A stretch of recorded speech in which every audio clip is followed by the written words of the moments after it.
Hello, Vetfolio Voice listeners. Thank you for joining me for today's podcast. We're talking again with Paige Allen, a longtime registered veterinary technician who now educates the next generation of techs at Purdue's veterinary nursing program. In the last segment, Paige walked us through her career as an example of how there are more pathways both in and out of the clinic for someone who's passionate about the field. Definitely check it out if you missed it. But in this segment, I want to explore team dynamics and how the field has changed throughout Paige's career. Take a listen and let me know your thoughts on the discussion.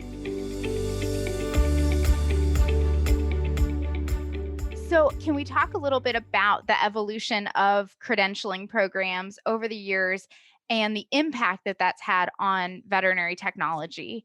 Number of programs and all these different things. Yeah. We started out in the country. So the credentialing body of veterinary technician programs is, the abbreviations are CVTEA. It's an AVMA program, and it's the Committee on Technician Education and Activities is the body that credentials vet tech programs. And so over the years, so we were kind of steady at about 100 vet tech programs in the country. And in the state of Indiana, where I'm at, the only vet tech program for many, many years was Purdue's.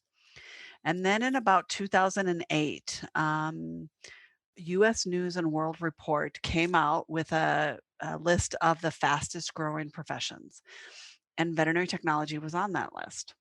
And so about that same time, programs, so that list came out, and for-profit colleges, a lot of the smaller colleges looked and went, oh my God, we could have a program and we could graduate these people and we could fill this need and we could make a lot of money doing it. And so all of these programs started popping up. And Indiana went from one, and at our highest point, we had 7 programs in the state of Indiana, which is a huge number of programs. I mean, so yes, we need veterinary technicians in the field. If you talk to anybody right now, they cannot hire a credentialed veterinary technician to save their lives. Everybody's trying, everybody's scrambling. Somebody told me the other day they were out, and on a practice's sign, they had up to $25 an hour for credentialed veterinary technicians. So on their sign in front of their hospital, they're trying to advertise for people. So 2008, all that started, all of these mostly for-profit programs started setting up vet tech programs. Well, then what happened was the government started recognizing that all of these people were defaulting on their student loans. What was going on? Why were they defaulting? So the government got involved in looking at programs, mostly at the for-profit schools, but it also impacts colleges and universities. What is the pay scale for a student graduating from your program? And so if what the student has to pay for their education is more than what they can make a living at when they graduate, then the government was really clamping down. And so all of a sudden, Indiana went down. We're down to 2 now. So we have us at Purdue, and then IBC is a college program in Indianapolis. It's a private school. So I don't know that we really helped the profession by having all these different schools, because we still today have a technician shortage. Vet tech programs are not inexpensive to run. You think about all of the equipment and all of the animals and all of the specialized stuff that you have to have in order to meet the AVMA requirements. And I think a lot of those schools didn't think about that. So it's been really interesting to watch. So now there's about 212 veterinary technology programs in the United States. And you can find those and the ones that are AVMA accredited by going to AVMA's website and just Googling veterinary technician programs. And it's always important, if you're looking at a veterinary technician program, to make sure that it is AVMA credentialed. As much as we need credentialed technicians and we want credentialed technicians in the field, we certainly don't want it at a cost where, people can't pay back what they borrowed. Yeah. And so the other piece that's happening, of course, is, so I don't know if you're aware of the Veterinary Nursing Initiative, right? So trying to change the name, but more importantly than change the name from veterinary technician to veterinary nurse, is really looking at credentials from state to state. So I don't know enough about your guys's, like if you have your DVM and you take the NAVLE, is that right? Correct. And then are you then licensed or credentialed to practice in any state, or are there other things you have to do? No, you're licensed by state. Well, you're a licensed veterinarian at that point, but you have to be licensed in the state. So different states have different boards that you have to take. I think there's always some sort of state board that you have to pass in order to practice in that state. Right. So very similar with veterinary technicians, but very. So we talked earlier about in Florida, you don't have to be credentialed Right. to Yeah. practice. Florida, it's not required. Yeah. So the term technician in the state of Indiana is a protected term. So nobody can use the term technician unless they've graduated from an AVMA accredited program and have passed both the national and the state boards. And once you do that, then you are a registered veterinary technician. And so it's in the laws. I believe it's a Class C or a Class D misdemeanor to represent yourself as a technician if you're not meeting those credentials. But the struggle is that I work for Dr. A, and Dr. A calls everybody technicians, whether they are or not, whether they've graduated from an AVMA accredited program and passed their boards. And so then if I'm the only registered veterinary technician there, it's incumbent on me to turn him in, right? Oh, man. Yeah. So, we're supposed to self-regulate, but how do you go turn in your boss for calling all the assistants, technicians, and then he gets fined, and then he finds out that you did it, and then you lose your job. Right. Right. So there's this whole big circular thing of, changing the name isn't going to help that. We really need veterinarians to recognize and understand the difference between somebody you bring in off the street and you train, and I'm going to use the word train, you train them how to do the tasks that you want them to do versus a credentialed. So when I use the term credentialed, that means registered, certified, or licensed, because it depends on the state. So a credentialed technician understands the whys and the hows and the wherefores. Like, I don't just turn the anesthesia vaporizer up. There we are, back to anesthesia. I'm always going to circle back. That's right? a really important one to have a good understanding of and be aware of. That's one that we really need people to kind of know what they're doing in that setting. Right. So to understand the physiology and the pharmacology and the pharmacokinetics, if I can say that word right, of how that drug interacts with the patient and what clinical signs am I looking for in that patient? Are they too light or are they too deep? So, I don't know if you remember this from your days in anesthesia, but a patient can start breathing really fast when they're too light, but they can also do it when they're too deep. Mm-hmm. Right. And so if you don't know where your patient is at, if you don't have that understanding and you think, well, they're breathing light because that's what the doctor told me, they're breathing a lot, they're light, and crank up that vaporizer. And before you know it, the patient is not doing well. Right. I know my go-to would be to ask and to say, okay, I think this is what I want to do. Is my thinking on the right track? And some of the credentialed technicians that I worked with when I was in anesthesia, the knowledge they had, and I also worked with some that were VTSs, veterinary technician specialists, the knowledge that I have come across working with various different technicians, there's probably a lot of areas where you know more than what the DVM knows. Well, and it's even like when we talk about blood gases, I can look at a blood gas and I can diagnose that there's respiratory acidosis going on. Now that's not, in my head, that's what I'm doing, right? And so I know that I have to put the patient on the ventilator because their CO2 is high and their their pH is low and, all of those things. So to some degree, we have to have that knowledge to be able to help take care of our patients. And then it really depends on your relationship with your veterinarian on, when I was down in large animal doing anesthesia, I remember, we were in here in the middle of the night doing a colic, and I said to the veterinarian, the surgeon, this and this and this with the blood gas, and I need to put him on the ventilator and blah, blah, blah. And he looked over at me and he said, Paige, do your job and let me do mine. And so he didn't need me to tell him what I was seeing because he had the faith in me that I knew what I was doing because we had worked together long enough and built that relationship. And I think that's so important. And I think there are so many amazing assistants out there also who have an understanding because they've done it for so long that they have some understanding of what's going on with the patient. But that ability to have that education and know that I did anatomy and physiology and pharmacology and anesthesia class, and that all of those things were drilled into me to be aware of. So that's, to me, the teaching side versus bringing someone in and training them to, when the animal pants, turn the vaporizer up and bag them, right? So, we talked a little bit about technician versus assistant and the differences by state. I'm going to put you on the spot a little bit. Do you think we need to require it across the board that technicians be credentialed? I mean, I definitely hear what you're saying of the amount of school and training that you went through to do what you do, to where you're not trained to do a task, you're trained to understand the physiology behind it and why you're doing things and be able to function that way. Do we need to require it across the board? So I'm laughing a little bit at you because I have to say this, otherwise I'm going to get a bunch of crap from people. We train dogs and monkeys. We educate people. I like it. I So like it.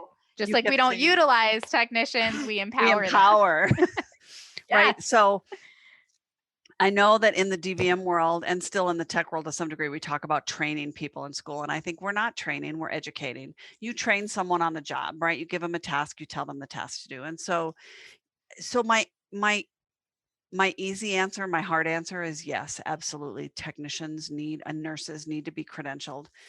Oh, I should say half my heart. The other half of my heart knows that there are a lot of really great assistants out there, but we for years in this profession allowed people to do what's called grandfathering in, where they had worked a certain amount of time, they worked with a veterinarian, they had put in the effort, and we allowed them to take they were allowed, I shouldn't say we because it wasn't me, they were allowed to take the VTNE.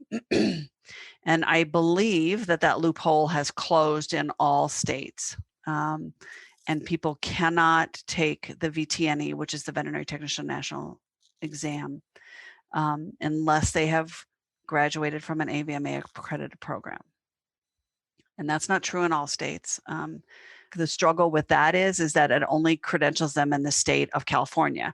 Because if they move to Indiana, even if they've taken the VTNE, in the state of Indiana, you have to have graduated from an AVMA accredited program and passed the VTNE and passed the Indiana State Board. Mm-hmm. So someone who's done an alternate track in California, whatever that looks like, past the VTNE, they can never practice in Indiana as a veterinary technician because they didn't graduate from an AVMA accredited program. So that's where the whole laws and state things are so hard, because every state is so different in what they allow and don't allow.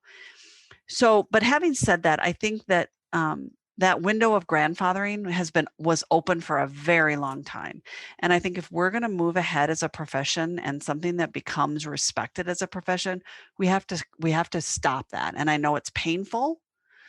I know it's hard, but we have to put a stop to it somewhere. I mean, there are no nurses in human medicine that you go to that got to be a nurse by working with a doctor for 10 years and then taking a board exam. And so don't we want that same level of care for our patients in veterinary medicine? And so how do we educate people, veterinarians, number one, number two, the public, of what a credentialed technician is or a veterinary nurse is, and bring that standard of care so that clients demand that standard of care. And again, not to denigrate veterinary assistants. There are some amazing, several of the people who mentored me, Harry Latshaw that I talked about earlier, did not graduate from a vet tech program. He had a master's in physiology, took his boards in Indiana through that grandfather clause, and was an amazing, amazing teacher and technician. So I'm not saying it can't happen, but I think at some point we have to draw that line. Mm-hmm. So.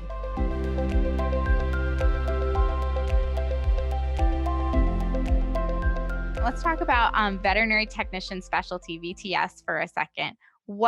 How do you feel? What are your thoughts on getting a VTS and further specializing as a credentialed technician? So another loaded question. Yes. You're just not being easy on me today. No. So on one hand, I love the VTSs because I think it gives people the opportunity, again, people who are driven to continue to learn more about a piece that they love. So anesthesia, critical care, dentistry, nutrition. I mean, there are so many of them out there. I can't list them all. I want to say 14 or 16 of them right now. But on the other hand, and you might get some blowback on this too. On the other hand, I sometimes wish we would have fixed our foundation before we started going into the specializations. And what I mean by that was, the credentialed veterinary technician, and I hate to say versus assistant, but really cleaning up our foundation so that credentialed veterinary technicians are here, and then specializations are here, and they're the next level. And I think it can be confusing to the public. I think it's great for personal growth. You're probably doing it. Most people do those things because they want to learn more and they want to do more, and they want to be challenged. Certainly, yeah, from a providing patient care standpoint and things like that, it's been amazing. Some of the specialists that I've worked with, there's one in particular I'm thinking of that's double certified in anesthesia and critical care, and just a level of knowledge that will blow you away. But I know there are these other considerations that come with it in terms of pay, and then, like you said, sort of fixing the foundation before branching off into other specialties, which opens kind of another painful topic, because it's just a tough subject to talk about in general. But like you said, it's very difficult to hire a credentialed technician right now, and going through a credentialing program is not an inexpensive endeavor. How do we then compensate people for going through this program and earning this credential? So I think that's a really great point. And I think we as a profession, so I'm going to include veterinarians in this, none of us are very good at charging what we're worth. That's true. Right? And I think to myself, so again, I'm going to use the human medicine. How often do you get to pick up the phone and say to the person at the doctor's office, I want to talk to the doctor right now. And the doctor comes to the phone and you have a conversation and you hang up and you go on your merry way, and there's no charge for that. Well, that doesn't happen. And I don't know, I know that we all get into the profession because we love animals, and it's just petting puppies and kittens while we're riding a horse, exactly. With our little puppy in front of us. Exactly. Off into the sunset. And we're in such a hard place because we want to save every animal.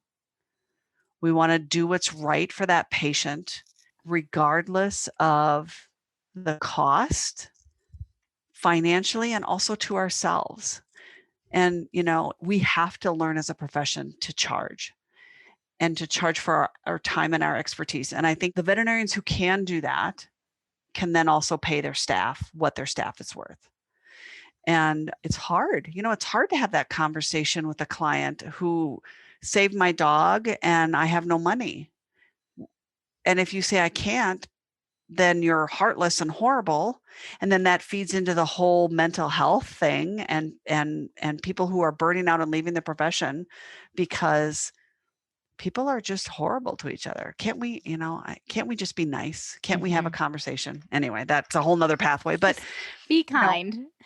Right? Because you never know what what is going on in that other person's life that day. Gosh, how many times have I encountered that in an exam room, especially where, one of these, this dog's mouth is rotten. These teeth are terrible. And, I'm going in that room and we're just going to talk until I've gotten my point across that, this is not good for the animal and we need to address this. And then you go in and it's, tears and, doc, I want to so much, but my husband's had cancer and we've been treating his chemotherapy and I haven't been able to address it and all my bills. And how many times have I encountered that of you just don't know what's going on on the other side? Yeah. And so it makes it really hard. And I think that, I don't know how to elevate that. I don't know how to educate the public. I don't know how to help veterinarians know that it's okay to charge for your knowledge. That's what the human side does. And I know there's insurance on the human side, and I know to some degree there's insurance on the veterinary side. And so things are just, I think we have to value ourselves, just veterinarians used to make their money by charging for the medications. And then so many things became OTC, and then you can't do that anymore. And so we kind of did it to ourselves, right? So we need to be charging for our knowledge and our expertise. And that's a hard thing to do until we explain to clients the value. So one of the things I think about is educating our receptionists. I almost said train. Did you hear me? Educating our receptionists when someone calls and says, how much is a spay at your practice? Instead of just saying our spay is X dollars, saying, I want you to know what is included in the cost of this spay. This is the fluids for your pet. This is the pre-op blood work so that we make sure that your pet is healthy, or your fur baby, or whatever term you want to use, right? This is all the agents that we use to induce anesthesia, the pain medications following, all of the sterile goods that we're going to use, the doctor's time, the technician's time, the anesthetic, and educate the public on, your $250 or $300 for the spay. And I don't know what a spay is anymore because it's been too long. But this is what you're getting for your money, right? It's not just 10 minutes in the surgery room or 15 minutes in the surgery room, but all of this stuff that and a post-op follow-up to take the sutures out, right? And so then when they call Clinic B and Clinic B says, well, it's the surgery and a shot of, Pen G or whatever, right? Pen G, because everybody gets Pen G. Of course. You get Pen G and you get yes. Pen G. Sorry. So that clients understand what they're paying for, because I think people are smart. That's my rose-colored glasses for today. People are smart. If you give them the information, they can make a decision. If they want to make it based on dollars, that's their choice to do that. But that we educate them to the best of our ability, what we're doing and why we do what we do. Yes, it is. You're right. And it is so challenging to go out and, especially like we talked about, so many of us are fixers and, we just want to fix the situation. And so it's so hard when somebody looks to you and says, well, I can't do that. Or, oh, why can't you just, I don't know, cut off his leg, doc, whatever it is. And to really kind of stand your ground and say, okay, but, there's so many reasons behind needing to charge appropriately. And it really is hard, especially, when you have people who can't afford it and you want to help. And here I came hoping that you would just have all the answers, Paige, and just be able to fix the whole profession. And I would say we're off to a good start. I know, right? I just had a really great thought. I'm sure somebody else has thought about it, but why not create at your practice an angel fund where, like when I go to the store, sometimes they say, do you want to round up to the nearest dollar to contribute to something? And 9 times out of 10, I say yes. And I think to myself, well, what if we started doing something like that? And do you want to round up to the nearest dollar to contribute to our angel fund? And this fund is used, when someone comes and maybe doesn't have the financial ability to pay for X, Y, and Z. And we like to have a fund where we can help them. I just think sometimes it's those little simple things, but. I've certainly worked with an angel fund before, but I never thought about doing it in terms of rounding up to the next dollar. And I think that might be a really, you might be onto something. There you go. I just solved it. There you go. Finally, we've been working at it for an hour and a half and we finally solved all the profession's problems. Oh my gosh. Well, Paige, this has been fantastic. I've thoroughly enjoyed our conversation. Thank you so much for being on with me today. Well, Dr. Cassie, I just want to tell you thanks for having me on, for letting me ramble on and share some of my crazy with you. And I love what I do. If that doesn't come through, I think I need to say it. I love what I do. And I so appreciate all that you do to educate the world and our little corner of the world. So thank you so much for having me on today. Oh, well, it is conversations like this that truly make it my pleasure. And I'm so glad that we're going to get you for 2021 as well. Well, we'll see, right? Yes. Yeah. If we get to 2021. If we get to 2021. Yeah. 2020 hindsight, right? Right. Yeah. We'll see what 2021 has in store. Yeah. Well, thanks again, Dr. Cassie. Have a great rest of your day. Absolutely. You too. All right, guys, I really hope you enjoyed those episodes as much as I enjoyed recording them. And a huge thank you to Paige Allen for joining me in this talk. To find more episodes like this, click on the Education tab on Vetfolio's website. As always, we'd love to hear your thoughts on this session, as well as ideas for topics you'd like to hear from us in the future. Feel free to reach out to me at dvm@vetfolio.com. You can also visit my Facebook page at Dr. Cassie DVM, and you can find me on LinkedIn. And remember, if one animal is better off because of you today, it's a great day.